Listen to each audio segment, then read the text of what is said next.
Dando continuidade ao que a gente estava falando sobre agentes transformadores do relevo, falamos há pouco de forças endógenas, forças internas, agora forças exógenas, ou forças externas transformadoras do relevo.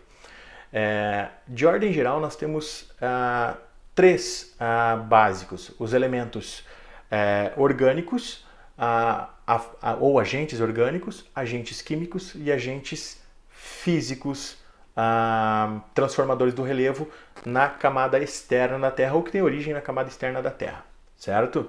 O orgânico são animais, o próprio agente antrópico, que são os seres humanos.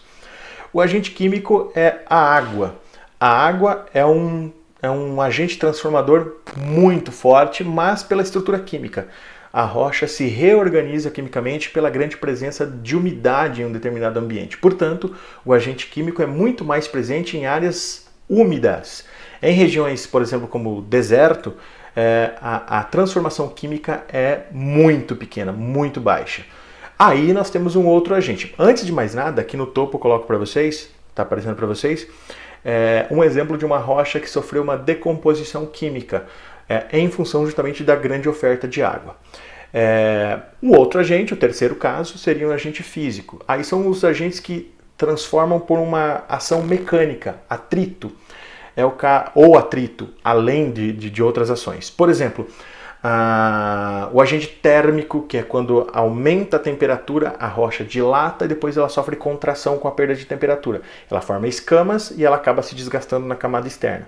A água, só que agora por um agente físico e não mais químico, ela pode, por atrito direto, seja pelas chuvas, pelos rios, então nós temos o agente pluvial e o agente fluvial. Pluvial, chuvas, fluvial, rios.